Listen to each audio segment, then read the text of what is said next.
These are my memoirs. Light up a cigar, smoke up the memories as I sit and dust them off. Why do people say it's just to piss you off? Welcome, Lenny Richardson, to Coaching in Session. How are you doing today? Not too bad. How are you? Doing well. Thank you so much for coming on.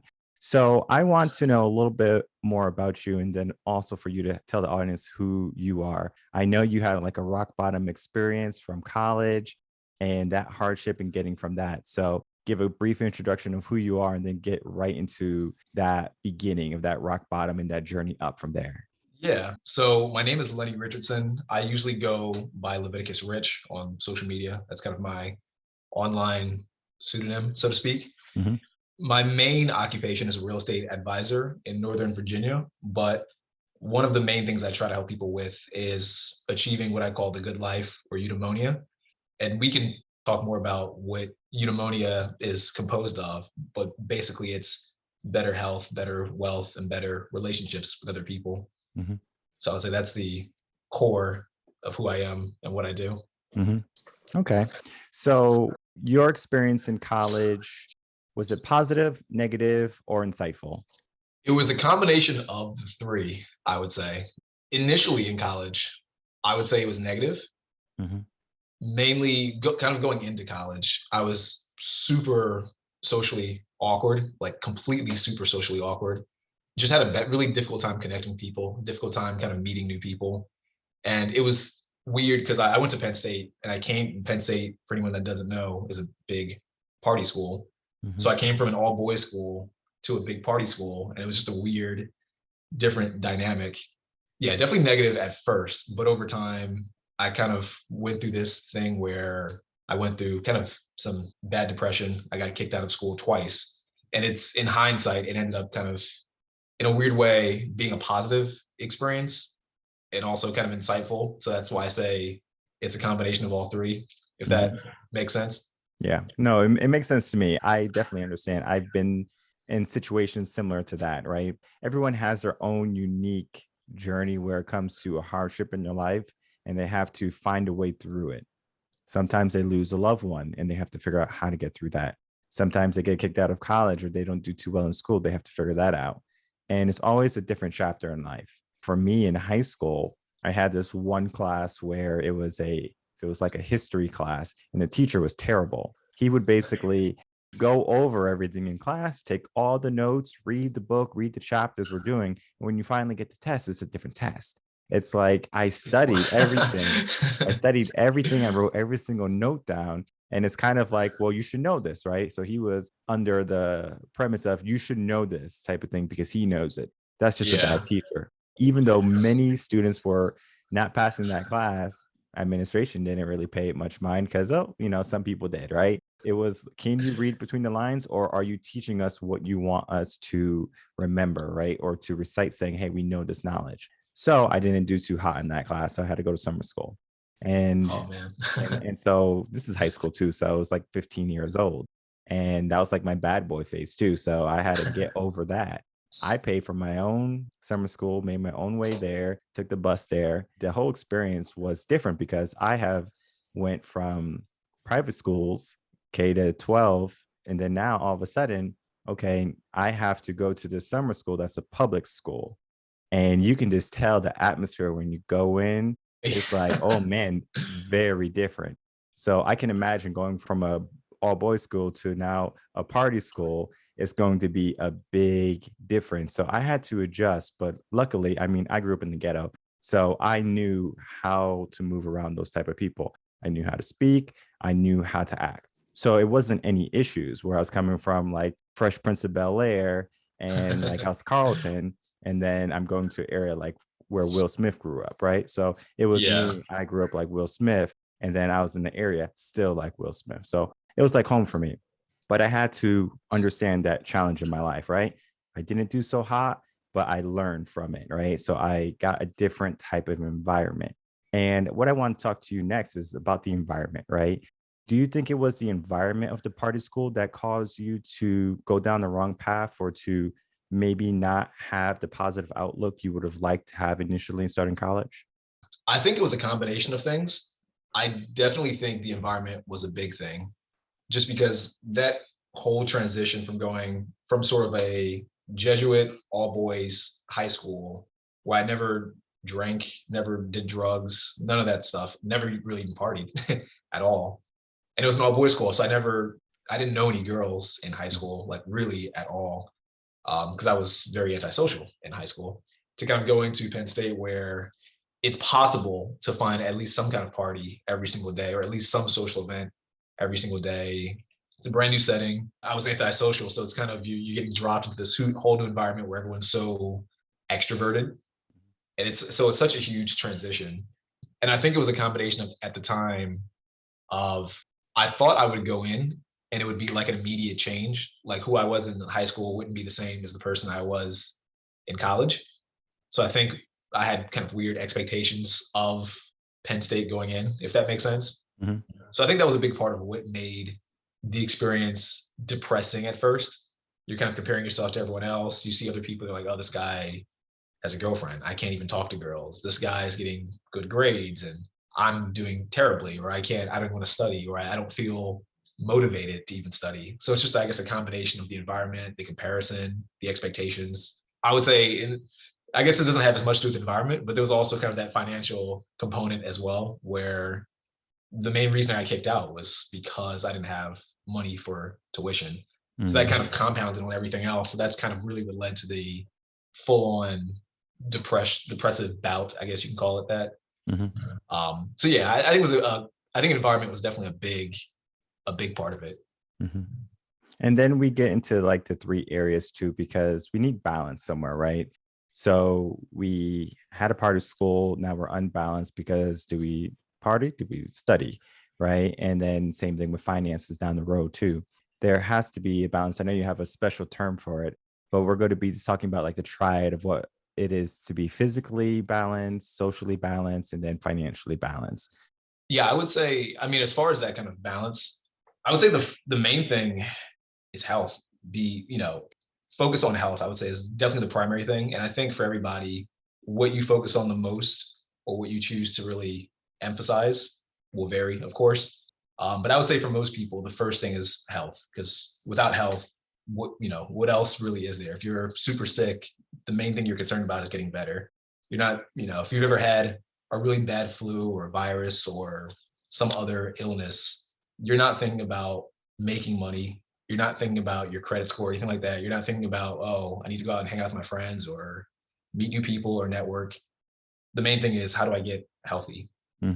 So of course that's an extreme, being sick, but in general, I would say health is that first thing people should focus on. I would say the second thing, and this kind of depends, the second and third thing kind of depends. I would say the second thing overall would be wealth, money, just because obviously you need money to survive. It's important, obviously. And that third thing would be relationships. And I think relationships are more valuable than money in the long run. But without money, it's very difficult to kind of get to that third point. Like if you're someone who's living in poverty, it's very difficult to be concerned about networking. It's difficult to be concerned about maybe even like having fun or hanging out or just building a good social life if you're going paycheck to paycheck or you're struggling or you can barely afford to eat. And, of course, those are different ranges of severity, but yeah, money would be second and then relationships would be third, I would say, and that kind of trifecta of the good life, so to speak. And I agree with you physically, right? For example, if you ever have the common cold and let's say you can't taste something or you can't breathe through your nose, you are cursing this cold that you can't breathe, that you can't taste your food. And you're like, I can't wait to get back to normal. I can't wait to taste my food again. I can't wait to breathe through my nose again. And what I do is I help people become mindful, mindset coach. But they are so unaware of what it feels like to be good right now. They don't even pay attention that they're healthy, that they can breathe through their nose, that they can taste their food, that they're fit and they can maybe go to the gym without being exasperated because because their lungs are filled with fluid, depending on what type of cold they have. People don't pay attention until things go wrong. Yes. So they wait until I'm sick, my life is over, this sucks. And then when they're finally better again, I'm better. How long does that moment last? It doesn't last long. So many people just kind of toss it to the wayside until it's important again.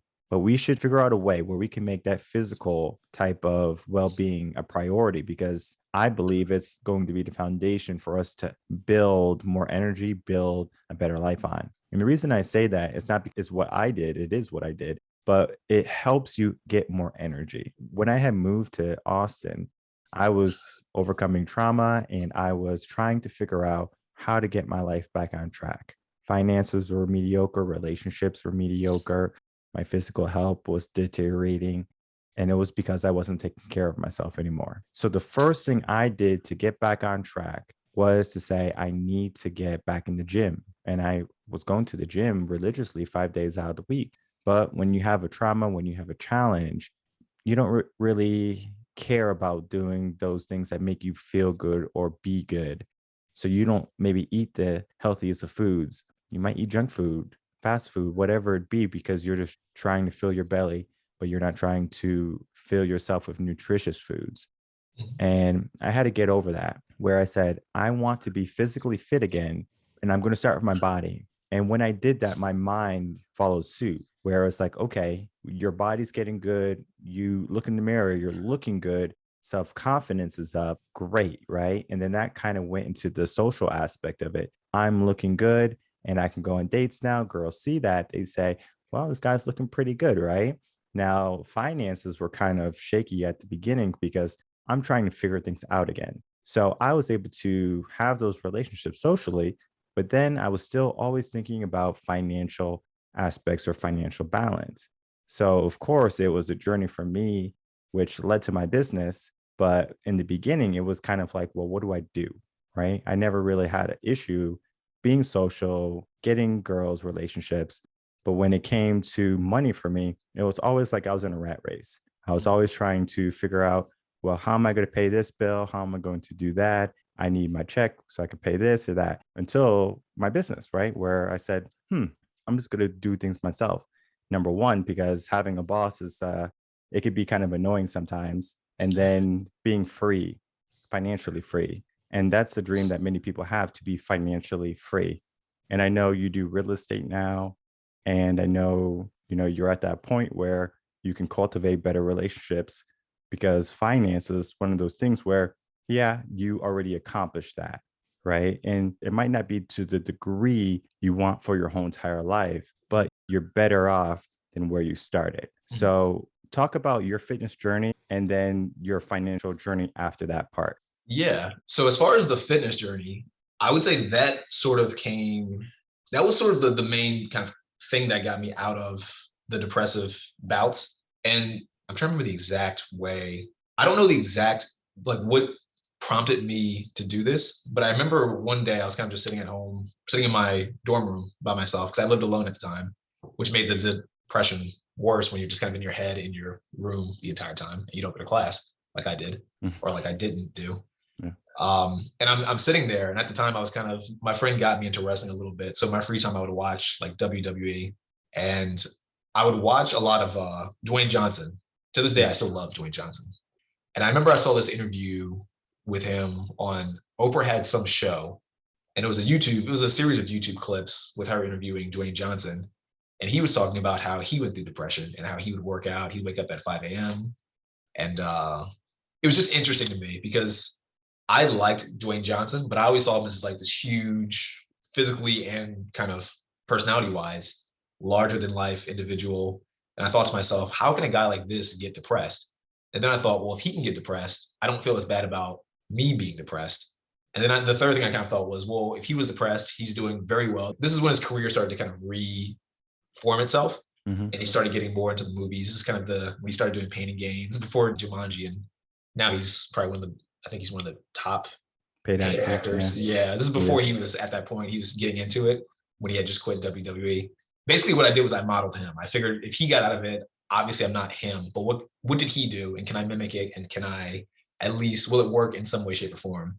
So I did that, and I started going to the gym more. I would wake up at 5 a.m. just like he did. I would try to do his exact routine. I would watch his videos before I went to the gym to kind of inspire me and motivate me to go. Because at the time I didn't have a gym partner to motivate me, so I had to motivate myself and use his videos to help motivate me. And that's sort of what started the whole fitness thing. And then over time, it just became a habit. over time, you no longer need to listen to a Dwayne Johnson video. You don't need to do that. It just becomes sort of a natural part of who you are. And then you get to that point where you feel like, if I don't go, I feel guilty, or the day. I'm sure you probably felt that too, where it's like, oh, I haven't gone today. I feel weird. I have to go. I have to do something to, not feel guilty about not going. So that's where the fitness part kind of began. Mhm. And then I would say for the finance part, once I started to kind of work out more, it definitely made my mood better. Kind of as you mentioned, your self-confidence, your self-perception of yourself gets better, your self-esteem is raised a bit. But then I was still I was still at this time not in college. This is around the time I got kicked out, and I needed money because I was working at a gas station, and at the time I was making about $8 an hour at Penn State, living off campus in an apartment, and it cost me about, I think, like $700 a month. Comparative to, if you compare it to anywhere else, it's not terrible, but when you make $8 an hour and you don't always get 40 hours a week, Mhm. so it's a lot of money. It's a struggle. It's a struggle, yeah. So basically at that time, what I thought to myself was, how I need to make money. I need to find some way to make money. And then it's not enough to just work. I realized you have to find a way to sort of be wealthy in the long run. And then, long story short, I would go to the library, I would try to learn more about finances. And that's sort of what kickstarted that actually going to the library is where I found this whole thing about eudaimonia, these three pillars. It was from a few philosophy books. Um, it was Socrates. That was his sort of model for the fulfilled life. Mhm. But yeah, as time went on, I kind of dove deeper into how does credit work? How do taxes work? How do you budget? How do you make more money? And at that time, I learned about passive income. Never heard about that before. And at that time, from passive income, you go deeper down the rabbit hole. It's like, how do I get passive income? Oh, some people use real estate to get passive income. What is real estate? Real estate, you buy buildings or houses, whatever. You put a tenant in, the tenant pays you. You don't have to physically do work in an hourly sense like you would at a normal job. So that's kind of how I got into the finance wealth pillar without getting too down the rabbit hole. Or No, definitely. And what you said is going to ring true for so many people, because many people are in the same exact situation, or has been in that same exact situation, where they're down and out and they don't know how to get out. One of the few things I tell people is slow down and figure out what you have to do. Mm, And what you did was you went to the library. That's what I did too. I went to the library. I went to the basement. We had a basement in the library. That's where the self-help area was, and the philosophy, all the philosophy books. I would go down there and spend 8, 9 hours down there all day, just reading book after book after book after book. So I can try to find the secret, trying to find the key to fix my life, because my yeah. life it was in shambles, and I knew I could repair it. I just didn't know how.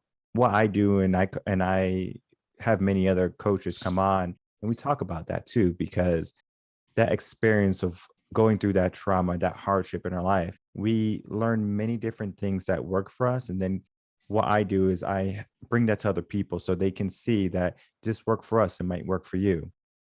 You don't have to keep reinventing the wheel every time a trauma or hardship comes your way, because there's going to be a time when you're going to be faced with an obstacle and challenge. How do we get over that challenge, right?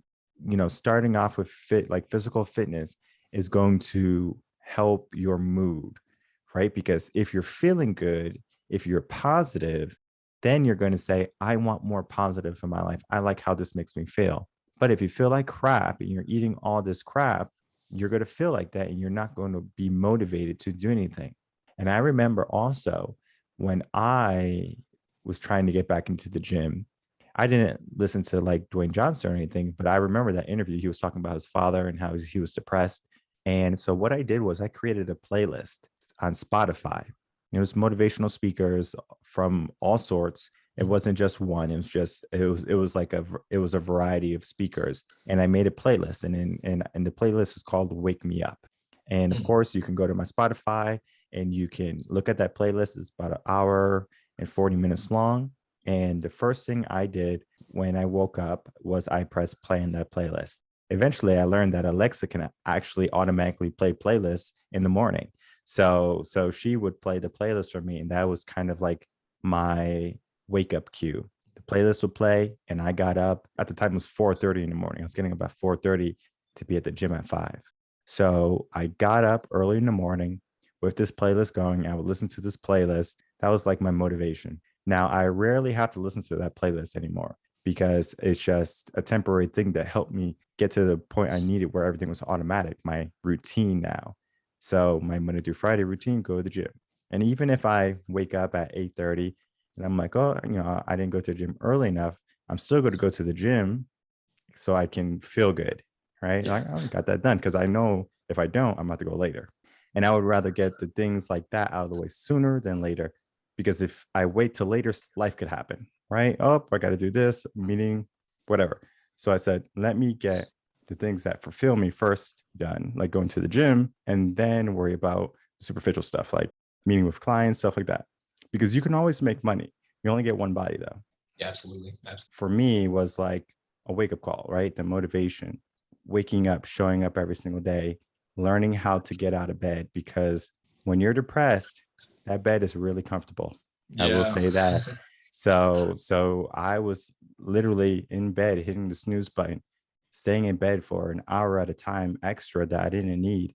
And then I started to learn like the 5-second rule, where you just count down from 5. And if you get to 1, your foot is on the ground and you start moving, right? And that required me to figure out my why in life, because I had to figure out, why am I doing this?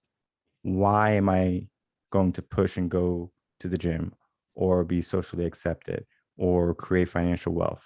Why, right? So I wanted to ask you your why. Why did you start to make that shift in life for the better? Initially, it was really just to kind of feel better, to get out of that depression. That was really the main thing. I think as time went on, the why sort of changed. Freedom, I think, was definitely a big part of what I think to this day. Freedom's kind of what drives me currently. Because at the time I mentioned, I worked at a gas station. I also, because I needed more money, I worked at a bar. I tried to work at Walmart for a little bit, movie theater. I was all over the place with where I worked. Mhm. And every job I worked at, hate's a strong word, but I hated pretty much every job. And it wasn't necessarily the people I worked with. It was just more of the way, there's something about, for me at least, the idea of having to do something. Mhm. Like, for example, when I worked at Walmart, I didn't have a car at the time. So I had to catch a bus to this mall where the Walmart, to this plaza where the Walmart was. So I had to wake up earlier. I couldn't go to the gym because the gym wasn't open around Penn State that early. So I'd go afterwards. I'd catch this bus, and the bus wasn't consistent. It always kind of came late. It would come early sometimes. If I wanted to visit my parents, say my mom was sick, I had to call off work. It was just a lot of things I felt was sort of, what's a good way to put it? Some things I think in life, you don't want to ask for permission. Like if I want to visit my parents, I don't want to have to ask my boss, can I visit my parents? I just want to go visit my parents. Or if you're feeling kind of in a burnt out state, there's something nice about saying, you know what, today or tomorrow or for the next few days, I just won't work. I'll enjoy my time. So I think the why at that time, and it still is, but I'll be honest, I was a lot more motivated back then. The why was, I just want to be free. Mhm. I just don't want to have to ask for permission to a boss, or I don't want to have to feel like I'm waking up early because someone's making me wake up early. Mhm. Like, so I'm fine waking up early, but I'd rather do it because I choose to do it, not because I'm being forced to do it. Um, so yeah, I know that probably sounds cliche, but Mhm. I would say that why was definitely highly motivated by freedom. Mhm.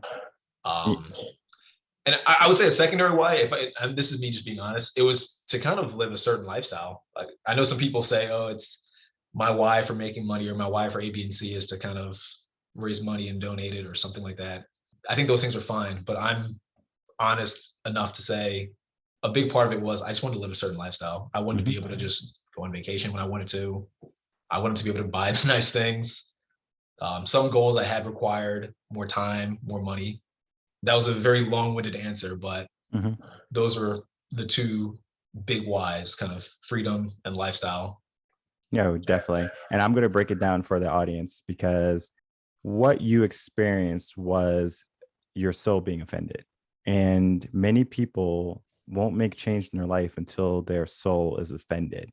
You can offend their mind, you can offend their body. But if someone offends your soul, or if you're doing a task that offends your soul, your character, your being, your true self, your mind says, okay, we need to fix this.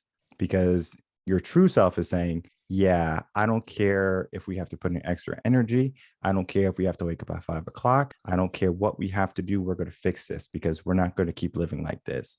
And many people don't pay attention to that, right? Is their soul offended? Where, your soul is offended. Like, do you have to ask for permission to take a day off? That wasn't resonating with you. That doesn't resonate with your energy, your soul. And so that is why you're like, I'm changing this. If people took some time off and they said, what is my character? Who am I? Where would I like to be? What offends me? What are the things I want in my life? What are the things I don't want in my life? Because if I give you a list of things that you want, you're like, yeah, this all sounds good. But if I give you a list of things that you want, it's going to be unique to you, because you might say, well, this doesn't matter to me too, because your soul is not offended by certain things. So it just depends on the person. And many people who don't go after a lot in their life is because they haven't found what offends their soul yet. And it could be that trauma of having a bad boss. It could be that you got kicked out of school because you didn't have the money, whatever it be. Or it can be an accumulation of things too that are kind of saying, hey, let's fix this so we can have better. And the lifestyle that people choose to live, there's nothing wrong with that. I want everyone to understand that. You can have any lifestyle you want. You want to live in a mansion with 17 bedrooms? Go for it. That's your lifestyle, right? You want to live in a cabin with just one room and a wood fire oven? That is your lifestyle. There is no wrong way to live life. It is what you want, right? So if you want this slow paced life or this fast paced life, that's up to you. But you have to make sure you do the work to get it. Now, of course, if you're just living in the forest in one cabin, you have less work to do, right? It's going to be easier to attain that type of lifestyle versus a high figure, high end lifestyle, fast lifestyle. And it just depends on your upbringing, what you socially want to be viewed as. I mean, some people have to be in a BMW. Some people have to be in a Ferrari. They wouldn't be caught dead driving a Toyota Corolla. They would say, I would die first, right before I get in this car. That's just lifestyle. But what you choose for yourself is going to be important. And one of the best ways to get to that point is to find what resonates with you. Because once you figure that out, then you can start to make progress. And many people skip this somewhere along their path because they're like, okay, I'm just going to go with the circumstances. And I tell people, whether you have to work at Walmart, work at McDonald's for a month, a year to get your foothold in the door or to create a foundation for you to spring forward, do it, right? There's nothing to be ashamed about by working a low-end job momentarily. This is where people mistake working a job like that because they say, I would never work here, but then they're bleeding out. Yeah. I would rather, let's stop the bleeding first, and then let's figure out how we can make our life better from that. So if you're at a low-end job, if you're making minimum wage, if you're barely getting by, you're in the rat race, let's figure out how to build an empire.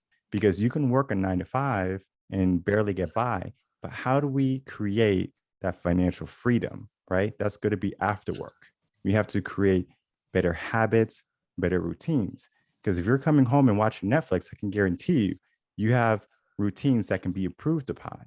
Because if you need more book learning, you need to speak with a coach, someone that's going to help motivate you or bring you to a new level in life. That is what you need. So I wanted to ask, what was your routines after you were working at Walmart, gas station, things like that? Were you doing anything different? Because I know waiting for the bus can take a long time, and that takes up 3 hours of your day, maybe. So when you started to change your routine, how did that look? So just to make sure I answer correctly, when you say change the routine, do you mean kind of while I was doing Walmart, or do you mean? Yeah. So it could be while you're doing Walmart, or if you did a complete pivot. So if you were still working at Walmart and you worked, let's say Monday through Friday, your routine would be that now you don't want to work at Walmart in your head because your mind is saying, I don't want to work at Walmart anymore. So when I get home, I'm going to read books on real estate or financial freedom or passive income. Yeah. So at that time, my routine wasn't too crazy. because the main objective for me at that time was just to get back into college so I can graduate. Because I was towards the end. So this is probably around my junior year of college that they initially kicked me out. So I didn't have that many credits to go. And so basically what I would do is in the early morning, and I worked at Walmart for about 3 or 4 months before I was almost fired. So I'll give the more main routine that I had much longer. Basically, I'd wake up around about 5, usually about 5 or 6. I'd go to the gym. Usually that would take me about an hour or so, and I'd walk home, and it was about 15 to 20-minute walk home. After that, I worked at a gas station in the morning until the afternoon. So I'd go to the gas station around 10 a.m. or so. While I was at the gas station, what I would try to do, I would try to bring a book from the library to the gas station. I would try to finish work quickly because they had assigned tasks. And the boss didn't like this because you're supposed to work and clean, or you're supposed to do something while you're at work that's not personal. They had a saying, I can't remember the exact saying. It was something like, if you have time to lean, you have time to clean, something like that, which I hated. And I didn't listen to it. But I would do the main tasks, and I would always have a book or something that I thought would help me. It would be maybe a bodybuilding book, because I had a few kinesiology textbooks at the time. I had some personal finance books and budgeting books. I had a few books about just life in general. And I had some of the main books I read actually at the time were on sort of dating and charisma, things like that, because I was still trying to go from being introverted to learning how to speak with people better. Except I literally at the time, I couldn't even make eye contact with people because I would get so anxious and so nervous. And I kind of stuttered at the time too, so I couldn't really give a good sentence. Basically, while I was at work at the gas station, I would read books. I would try my best to kind of get work done quickly. That would last until it would depend on the day, usually until about 3 or 4. I would do that. I'd come home, shower, take a nap for a few hours. And the job I had that was super steady in the afternoon was I worked at this bar, first as a dishwasher, and then gradually I moved up to dishwasher slash. So I would do that until about, I think I'd start that around 6-ish or so. And depending on the day of the week, I would be there until about 11 to 2 a.m. And leaving there, it just depends on when the last customer what comes in. If it's a weekend, usually on the weekends, I would try my best not to work there, because some weekends you don't leave the bar until 3 because everyone's drinking. The bar closes at 2, whatever. But that was my routine, and the whole goal for that was really save money, try my best to pay off whatever tuition I owed. It was like a few $1,000s to get back into college, and then resume college, pay my rent, of course, too, and graduate. So it wasn't a super extreme. It wasn't anything too ridiculous as far as routines go. I know some people have routines that are very, I wake up, I do emails, I do this, I do this. It wasn't that intense. It was pretty much just work to make money. And then in between, whenever I had free time, obviously nap, get my energy, work out, and try to learn whatever I could in between, audiobooks.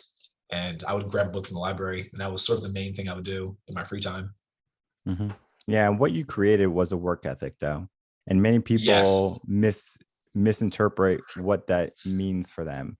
Because if you're a hard worker, if you're putting in the hours, it actually helps you later in life. When I was 16, I got my first job working as a dietary aide in a nursing home, and I would work there full time, 32 hours to 40 hours, depending on if they had overtime. Sometimes I'll get maybe 46 hours, right? So I would work there. And then I eventually, through college, I got a job coaching children how to swim, and I would do about 24 hours there. So if you add up the full time and what I was doing about 60 plus hours a week. So I worked a full time and a part-time job, and I was still going to college, and I was paying my own college, and I was doing 18 credits, right? So if you've been to college, you've done it, you're like, that's a lot. But for me at the time, when I was going through it, I was just like, handle your business. I don't have a choice. Like, I have to do this. So I worked through it, and I created a strong work ethic. And many people nowadays are afraid to create that work ethic. And I mean, what better way to show that than the whole quarantine? The quarantine, people had the opportunity to say, well, I don't have to go to work. The government's going to pay me $600 to stay home on unemployment. And they chose that rather than going to work, right? And I'm not saying that you should go to work and make $500 for that week if you worked at like a low end job. But what I'm saying is that work ethic, many people just said, well, I'm just going to stay home and do nothing. And they did nothing. Now, if you use that opportunity to say, okay, I can get $600 of unemployment, but during my unemployment, I'm going to read more books. I'm going to be more proactive. I'm going to start a business. I'm going to do something with that time. Then now we're saying, okay, we're still having a good, strong work ethic, but many people chose not to have that work ethic. So when people come to me looking for coaching, we look at the work ethic number one too, because if I see you're a hard worker, then we already have to fight because they are going to put in the work. Many people are afraid to show up. Many people are like, yeah, this is just too much work. I don't want to do it. That's why they'll go for a job for one day and say, this job's not for me, because they realize how much work it is. And some jobs are going to suck. And I encourage every young person to have a sucky job initially. All right. Not long term. Please don't be, 50 years old working at a job you hate. But in the beginning, find a job that's going to be hardworking, where you're putting out a lot of energy for, so it's very strenuous. And then you can like it. I'm not saying you can't like it, but for me, just coming home exhausted, that's a good feeling because it trains your mind when you're an adult saying, I was able to do this before. Why can't I do it again? And then now it becomes more desk work. It becomes more programs, more speaking, where it's not as difficult, but you still have the work ethic, right? A strong work ethic.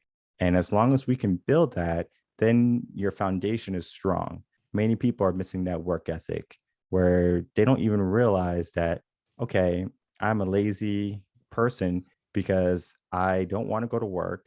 I just want to come home after work and then I just want to watch TV. Those are just bad habits to have, and we have to get rid of them and start to replace them with better habits. My final thing I want to ask you is what's happening in real estate? We need to know. Real estate is quite hectic, to say the least. Mm-hmm. In general, if we're talking about the market, it's a very strange market. If you own a house, I would say, I don't know. I would say it depends on where you live, depends on your situation. But selling is not a bad idea because you can make a lot of money at the moment if you have a house. I would say for anyone listening, if they want to buy, I would still try to buy. I know it's a bit competitive for a buyer, but I still think it's a great time to buy just because typically houses don't decrease in price. And if they do decrease, they don't decrease by that much. So I would say your best bet is still to buy a house, even if it's difficult to get in, and at least you're going to build equity over time as the house increases in value. Some people I know, they're sort of waiting and they're thinking, oh, well, the price will eventually go down, which it could happen, but I don't think it's going to go down nearly as much as people think it'll go down. And my general philosophy of things is you can't predict the future. You only know what today's circumstances are. And if today seems like a decent time to do something, then why wait for tomorrow? You don't know what's going to happen. For all you know, something crazy could happen. Interest rates could go back down to what they were, and house prices could keep going up for the next 5 years. And then it's like, well, you could have bought today, but you waited because you thought next year it'd be cheaper. And it turns out it was far more expensive in the next year or so.